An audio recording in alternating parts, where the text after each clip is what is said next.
ഇന്ന് നമ്മൾ റിവിഷൻ ചെയ്യാൻ പോകുന്ന ചാപ്റ്റർ എന്ന് പറയുന്നത് ഏറ്റവും കൂടുതൽ കണ്ടന്റ് ഉള്ള തിയറി ഓഫ് കൺസ്യൂമർ ബിഹേവിയർ ആണ് നമ്മുടെ മൈക്രോ എക്കണോമിക്സിൻ്റെ സെക്കൻഡ് ചാപ്റ്റർ. ഇത് ഞാൻ 2 പാർട്ടായിട്ടായിരിക്കും ഈ വീഡിയോ അപ്ലോഡ് ചെയ്യുന്നത്. അപ്പോൾ നമ്മുടെ ഫസ്റ്റ് പാർട്ടിൽ ബഡ്ജറ്റ് വരെയുള്ള എല്ലാ ടോപ്പിക്സും നമ്മൾ കവർ ചെയ്തിട്ടുണ്ട്. അപ്പോൾ ഈ ഷോർട്ട് വീഡിയോ നിങ്ങൾ എല്ലാവരും കാണാൻ, അതുപോലെ തന്നെ മറ്റ് ഫ്രണ്ട്സിന് ഷെയർ ചെയ്യുക. അപ്പോൾ നമുക്ക് ക്ലാസ്സിലോട്ട് കടക്കാം. അടുത്ത് നമ്മൾ നോക്കാൻ പോകുന്നത് ഏറ്റവും കൂടുതൽ വെയിറ്റേജ് ഉള്ള ചാപ്റ്ററാണ്. മൈക്രോ എക്കണോമിക്സിലെ സെക്കൻഡ് ചാപ്റ്ററായിട്ടുള്ള തിയറി ഓഫ് കൺസ്യൂമർ ബിഹേവിയറാണ് നമ്മൾ നോക്കുന്നത്. ഫസ്റ്റ് ടോപ്പിക് എന്ന് പറയുന്നത് എന്താണ് യൂട്ടിലിറ്റി എന്നാണ്. യൂട്ടിലിറ്റി എന്ന് പറയുന്നത് the want satisfying power of A commodity എന്നാണ്. കമ്മോഡിറ്റി എന്ന് പറയുമ്പോൾ ഗുഡ്സ് ആണ്, സാധനങ്ങൾ. അപ്പോൾ നമ്മളെ സാറ്റിസ്ഫൈ ചെയ്യുന്ന, നമ്മുടെ ആഗ്രഹങ്ങൾ സാറ്റിസ്ഫൈ ചെയ്യുന്ന കമ്മോഡിറ്റീനെയാണ് യൂട്ടിലിറ്റി എന്ന് പറയുന്നത്. പിന്നീടുള്ളത് 2 തരം യൂട്ടിലിറ്റി ഉണ്ട്. ഒന്നെന്ന് പറയുന്നത് കാർഡിനൽ യൂട്ടിലിറ്റിയും രണ്ടാമത് ordinal utility. Cardinal utility approach എന്ന് പറയുമ്പോൾ നമുക്ക് നമ്പേഴ്സിൽ യൂട്ടിലിറ്റി മെഷർ ചെയ്യാൻ പറ്റും. അതിനെയാണ് കാർഡിനൽ യൂട്ടിലിറ്റി എന്ന് പറയുന്നത്. കാർഡിനൽ യൂട്ടിലിറ്റി 2 തരത്തിലുണ്ട്. ഒന്നെന്ന് ടോട്ടൽ യൂട്ടിലിറ്റി. ടോട്ടൽ യൂട്ടിലിറ്റി എന്ന് പറയുമ്പോൾ നമ്മൾ ടോട്ടൽ മൊത്തം നമ്മൾ എത്രയാണോ കൺസ്യൂം ചെയ്യുക അതിനെയാണ് ടോട്ടൽ യൂട്ടിലിറ്റി എന്ന് പറയുന്നത്. മാർജിനൽ യൂട്ടിലിറ്റി എന്ന് പറയുമ്പം ചേഞ്ച് ഇൻ ടോട്ടൽ യൂട്ടിലിറ്റിയാണ് മാർജിനൽ യൂട്ടിലിറ്റി എന്ന് പറയുന്നത്. അപ്പോൾ നമ്മൾ ഒരേ വസ്തു തന്നെ പിന്നെയും ഉപയോഗിക്കുമ്പോൾ അതിൽ ചേഞ്ച് ഉണ്ടാകും. അപ്പോൾ അതിനെയാണ് മാർജിനൽ യൂട്ടിലിറ്റി എന്ന് പറയുന്നത്. അടുത്തതായിട്ട് ഉള്ളതെന്ന് വെച്ച് കഴിഞ്ഞാൽ ഓർഡിനൽ യൂട്ടിലിറ്റി അപ്രോച്ചാണ്. ഓർഡിനൽ യൂട്ടിലിറ്റി അപ്രോച്ച് എന്ന് പറയുമ്പോൾ നമുക്ക് മെഷർ ചെയ്യാൻ പറ്റില്ല. ഇപ്പോൾ നമ്മളിപ്പം ഫസ്റ്റ് പ്രിഫറൻസ് കൊടുക്കുമായിരിക്കുമല്ലോ. ഇപ്പോൾ എക്സാമ്പിൾ നമ്മൾ ഇഷ്ടമുള്ള ഭക്ഷണത്തിനായിരിക്കും ആദ്യം റാങ്ക് കൊടുക്കുന്നത്. ഇപ്പോൾ ആദ്യം നമ്മളിപ്പോൾ മന്തിക്കാണ് നമ്മൾ പ്രിഫറൻസ് കൊടുക്കണമെങ്കിൽ ഫസ്റ്റ് റാങ്ക് കൊടുക്കുന്നത് മന്തിക്കായിരിക്കും, സെക്കൻഡ് റാങ്ക് ബിരിയാണിക്കായിരിക്കും. അങ്ങനെ നമ്പേഴ്സിൽ മെഷർ ചെയ്യാൻ പറ്റാത്ത റാങ്ക്സിൽ നമ്മൾ മെഷർ ചെയ്യുന്നതിനെയാണ് ഓർഡിനൽ യൂട്ടിലിറ്റി എന്ന് പറയുന്നത്. അപ്പം ഈ ടോപ്പിക്കിൽ നിന്ന് നമുക്ക് ചിലപ്പോൾ ക്വസ്റ്റ്യൻസ് വരാം. ഈ 2 ചെയ്ത് എക്സ്പ്ലെയിൻ ചെയ്യാനായിട്ട് ക്വസ്റ്റ്യൻസ് ഉണ്ടാവാം. അപ്പോൾ അത് ശ്രദ്ധിക്കുക. അടുത്ത ടോപ്പിക് എന്ന് പറയുന്നത് റിലേഷൻഷിപ്പ് ബിറ്റ്വീൻ ടോട്ടൽ യൂട്ടിലിറ്റിയും മാർജിനൽ യൂട്ടിലിറ്റിയും ആണ്. ടോട്ടൽ യൂട്ടിലിറ്റി മാക്സിമം ആകുമ്പോൾ മാർജിനൽ യൂട്ടിലിറ്റി 0 ആകും. ടോട്ടൽ യൂട്ടിലിറ്റി ഡിക്രീസ് ചെയ്യുമ്പോൾ മാർജിനൽ യൂട്ടിലിറ്റി നെഗറ്റീവ് ആകും. ഇതിൻ്റെ കാരണം എന്ന് പറയുന്നത് law of diminishing marginal utility ആണ്. Law of diminishing marginal utility എന്ന് പറയുമ്പോൾ നമ്മുടെ കമ്മോഡിറ്റി കൺസ്യൂം ചെയ്യുന്നതനുസരിച്ച്, നിരന്തരമായി കൺസ്യൂം ചെയ്യുന്നതിനനുസരിച്ച് നമ്മുടെ മാർജിനൽ യൂട്ടിലിറ്റി കുറയും. അതായത് ഇപ്പോൾ നമ്മളിപ്പം വെള്ളം, നമുക്ക് ദാഹിക്കുമ്പോൾ നമ്മൾ വെള്ളം കുടിക്കുന്നു. അത് നമ്മൾ 1 ഗ്ലാസ് കുടിച്ചു. അങ്ങനെ നമ്മൾ തുടർച്ചയായിട്ട് ഒരു 4 ഗ്ലാസ് കുടിക്കുമ്പോൾ നമുക്കവിടെ ഒരു മടുപ്പ് വരുവാണ്. അല്ലെ, കണ്ടിന്യൂസ് ആയിട്ട് നമ്മൾ ആ വെള്ളം കൺസ്യൂം ചെയ്തുകൊണ്ടിരിക്കുമ്പോൾ നമ്മൾ ആദ്യം കുടിച്ചത് ദാഹമുള്ളത് കൊണ്ടാണ്. പിന്നീട് നമ്മൾ നിരന്തരമായിട്ട് വെള്ളം കുടിച്ചുകൊണ്ടിരിക്കുമ്പോൾ ആ ഒരു നമ്മുടെ ഇത് പോവുകയാണ്. അപ്പോൾ അതിനെയാണ് ഡിമിനിഷിങ് മാർജിനൽ യൂട്ടിലിറ്റി എന്ന് പറയുന്നത്. അപ്പോൾ ഈ ക്വസ്റ്റ്യനും നമുക്ക് എക്സാമിന് വരാൻ ചാൻസ് ഉള്ള ടോപ്പിക്കാണ്. അതും കൂടെ ഒന്ന് നോക്കണം. അടുത്ത ഇമ്പോർട്ടൻറ്റ് ടോപ്പിക്കാണ് ഇൻഡിഫറൻസ് കർവ് എന്താണെന്നുള്ളതും അതിൻ്റെ പ്രോപ്പർട്ടീസും. ഇൻഡിഫറൻസ് കർവ് എന്ന് പറയുന്നത് അതൊരു കർവാണ്. അതായത് ഡിഫറൻറ്റ് ഗുഡ്സ്, ഒന്നിലധികം ഗുഡ്സിൻ്റെ കോമ്പിനേഷൻസ്, അതായത് അത് കൺസ്യൂമറിനെ സാറ്റിസ്ഫൈ ചെയ്യുന്ന കോമ്പിനേഷനെയാണ് ഇൻഡിഫറൻസ് കർവ് കാണിക്കുന്നത്. ഇൻഡിഫറൻസ് കർവിന് പ്രധാനമായിട്ട് 4 പ്രോപ്പർട്ടീസാണുള്ളത്, അല്ലെങ്കിൽ 4 ഫ്യൂച്ചേഴ്സാണുള്ളത്. Indifference curve do not intersect each other. 2 indifference കർവുകൾ കൂട്ടിമുട്ടുകയില്ല. ഇൻഡിഫറൻസ് കർവ് എപ്പോഴും കോൺവെക്സ് ടു ദി ഒറിജിൻ ആയിരിക്കും. ഇത് കോൺവെക്സ് ടു ദി ഒറിജിൻ ആകാനുള്ള കാരണം ലോ ഓഫ് ഡിമിനിഷിങ് മാർജിനൽ യൂട്ടിലിറ്റിയാണ്.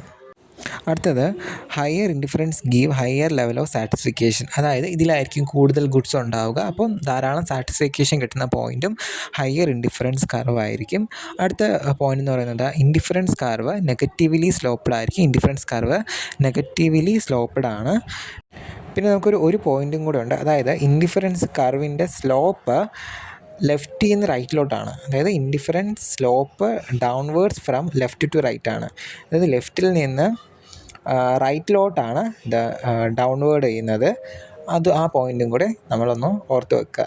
അപ്പോൾ ഇൻഡിഫറൻസ് കർവിൻ്റെ ഫ്യൂച്ചേഴ്സും എല്ലാ എക്സാമിനും ചോദിക്കുന്നതാണ്. അടുത്ത പ്രധാനപ്പെട്ട ടോപ്പിക്കാണ് കൺസ്യൂമർ ഇക്വിലിബ്രിയം, അല്ലെങ്കിൽ ഒപ്റ്റിമൽ ചോയ്സ് ഓഫ് കൺസ്യൂമർ എന്ന് പറയുന്നത്. ഇത് ഡയഗ്രാം വരച്ച് നമുക്ക് എക്സ്പ്ലെയിൻ ചെയ്യാൻ ചോദിക്കും.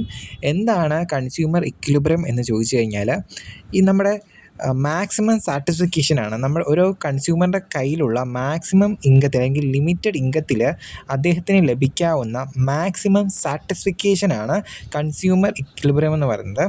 ഈ പോയിന്റിൽ ബഡ്ജറ്റ് ലൈനും അതുപോലെ തന്നെ ഇൻഡിഫറൻസ് കർവും ടാൻജൻ്റ് ആയിരിക്കും, അതായത് കൂട്ടിമുട്ടും. ഈ പോയിന്റിൽ നമ്മുടെ slope of the indifference curve, അതായത് MRS ബഡ്ജറ്റ് ലൈനിന് ഈക്വൽ ആയിരിക്കും. അടുത്ത ഇമ്പോർട്ടൻ്റ് ആയ ടോപ്പിക്കാണ് ബഡ്ജറ്റ് എന്ന് പറയുന്നത്. തന്നെ എന്താണ് കൺസ്യൂമർ ബഡ്ജറ്റ് എന്ന് അറിയണം. കൺസ്യൂമർ ബഡ്ജറ്റ് എന്ന് പറയുമ്പോൾ ഒരു കൺസ്യൂമറിന് അദ്ദേഹത്തിൻ്റെ ആഗ്രഹങ്ങൾക്കനുസരിച്ച് സാധനങ്ങൾ വാങ്ങിക്കാനായിട്ട്, സാധനങ്ങൾ വാങ്ങിക്കാനായിട്ട് അദ്ദേഹത്തിൻ്റെ കയ്യിലുള്ള ലഭ്യമായ എമൗണ്ടോ ഇൻകത്തിനെയാണ് കൺസ്യൂമർ ബഡ്ജറ്റ് എന്ന് പറയുന്നത്.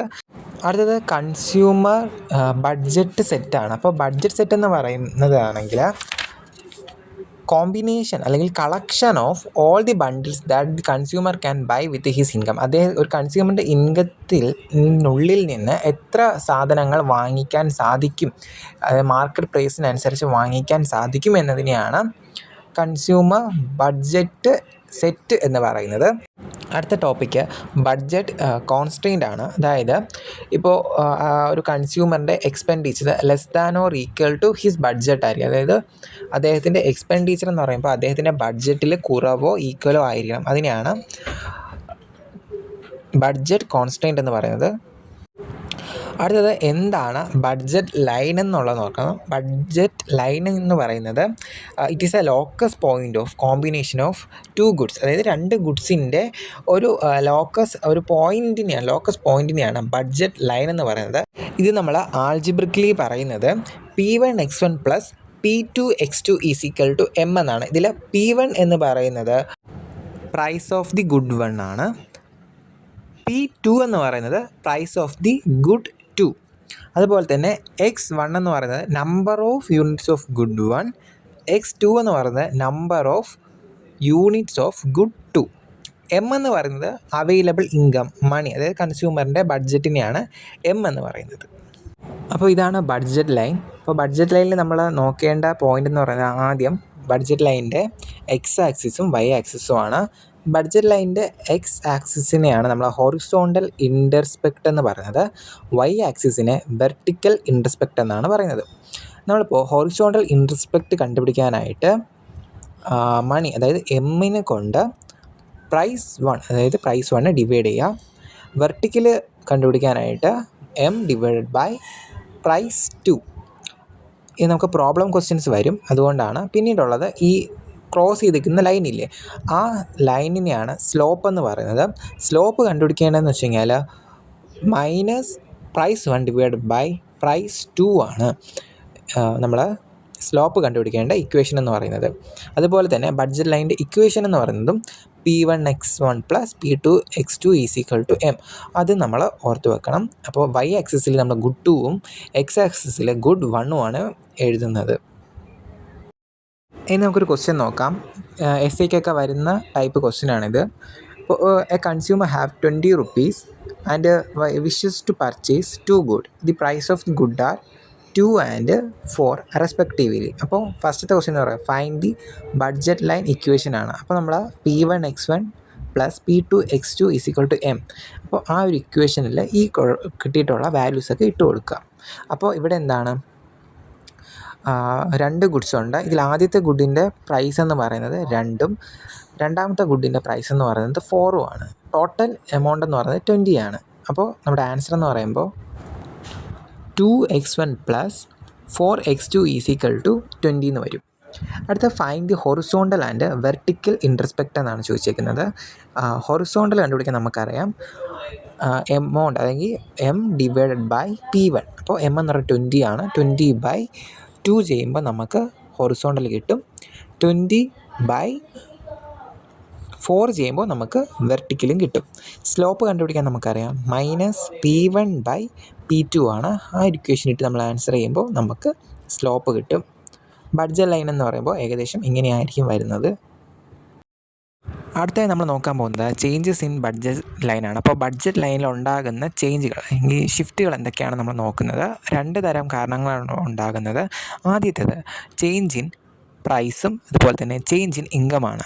ചേഞ്ച് ഇൻ ഇൻകം എന്ന് പറയുമ്പോൾ ഇൻകം കൂടുമ്പോൾ ബഡ്ജറ്റ് ലൈന് റൈറ്റിലോട്ട് ഷിഫ്റ്റ് ചെയ്യും. അതായത് നമുക്ക് ധാരാളം പൈസ ഉണ്ടാകും, നമുക്ക് അതിനനുസരിച്ച് സാധനങ്ങൾ വാങ്ങിക്കാൻ പറ്റും. അതുപോലെ തന്നെ ഇൻകം കുറയുന്നതിനനുസരിച്ച് ബഡ്ജറ്റ് ലൈന് ലെഫ്റ്റിലോട്ട് ഷിഫ്റ്റ് ചെയ്യും. അതായത് കയ്യിലെ എമൗണ്ട് കുറയുന്നതനുസരിച്ച് നമ്മൾ വാങ്ങിക്കുന്ന സാധനങ്ങളുടെ അളവും കുറവായിരിക്കും. അടുത്തതെന്ന് പറയുന്നത് പ്രൈസിലാണ്. ഇപ്പോൾ ഒരു ഗുഡിൻ്റെ പ്രൈസ് കൂടുമ്പോൾ നമുക്കറിയാം, ഒരു വസ്തുവിൻ്റെ പ്രൈസ് കൂടുമ്പോൾ നമ്മൾ വാങ്ങിക്കുന്ന സാധനത്തിൻ്റെ അളവ് കുറയും. അപ്പോൾ ബഡ്ജറ്റ് ലൈന് ലെഫ്റ്റിലോട്ട് ഷിഫ്റ്റ് ചെയ്യും. അതേപോലെ തന്നെ ഒരു വസ്തുവിൻ്റെ പ്രൈസ് കുറയുമ്പോൾ ബഡ്ജറ്റ് ലൈന് റൈറ്റിലോട്ട് മൂവ് ചെയ്യും. അതായത് നമ്മളിപ്പോൾ നമ്മുടെ പ്രൈസ് കുറയുമ്പോൾ നമുക്ക് കൂടുതൽ സാധനങ്ങൾ വാങ്ങിക്കാമല്ലോ, അതുകൊണ്ടാണ് റൈറ്റിലോട്ട് മൂവ് ചെയ്യുന്നത്. അപ്പോൾ ഇന്ന് നമ്മൾ ഇത്രയും ടോപ്പിക്സാണ് പറയുന്നത്. ഇനിയുള്ളത് ഡിമാൻഡ് എന്ന് പറയുന്നൊരു ടോപ്പിക്കും കൂടിയാണ്. അതിൽ നിന്നും നല്ല മാർക്കിന് വെയിറ്റേജ് ചോദിക്കുന്നതാണ്. ഞാനത് അടുത്ത പാർട്ടായിട്ട് അപ്ലോഡ് ചെയ്യുന്നതായിരിക്കും. അപ്പോൾ ഈ വീഡിയോ നിങ്ങളെല്ലാവരും മാക്സിമം കാണുക. അതുപോലെ എല്ലാ ഫ്രണ്ട്സിനും ഷെയർ ചെയ്ത് കൊടുക്കുക. അതുപോലെ എൻ്റെ മലയാളം നോട്ട്സ് ആവശ്യമുള്ളവർ കമൻറ്റ് ചെയ്താൽ നോട്ട്സ് അയക്കുന്നതായിരിക്കും. അതുപോലെ ഇനി ഏതെങ്കിലും ടോപ്പിക്സ് നിങ്ങൾക്ക് സ്പെഷ്യലി എടുത്ത് തരണമെന്നുണ്ടെങ്കിൽ നിങ്ങളത് പറഞ്ഞു കഴിഞ്ഞാൽ എടുത്ത് തരുന്നതായിരിക്കും. അതുപോലെ നമ്മളിത് രണ്ടാമത്തെ വീഡിയോ ആണ്. ഇനി ഇതുപോലെ ഒരു 8-10 വീഡിയോസ് കൂടെ ഉണ്ടാവും. ഈ എല്ലാ വീഡിയോസും നമ്മളോടൊപ്പം നമുക്ക് പഠിക്കുകയാണെങ്കിൽ ഉറപ്പായിട്ട് നമുക്ക് ഡബിൾ പാസ് അല്ലെങ്കിൽ A+ തന്നെ എത്താനായിട്ട് സാധിക്കും. വളരെ ഇമ്പോർട്ടൻ്റ് ആയിട്ടുള്ള ടോപ്പിക്സ് മാത്രമാണ് നമ്മൾ പറഞ്ഞു പോകുന്നത്. അതുപോലെ തന്നെ ഈസി ആയിട്ടുള്ള നോട്ടാണ് നമ്മൾ ഷെയർ ചെയ്യുന്നത്. അപ്പോൾ എല്ലാവർക്കും ഷെയർ ചെയ്യുക. നിങ്ങൾ മാക്സിമം കാണുക. Okay, thank you.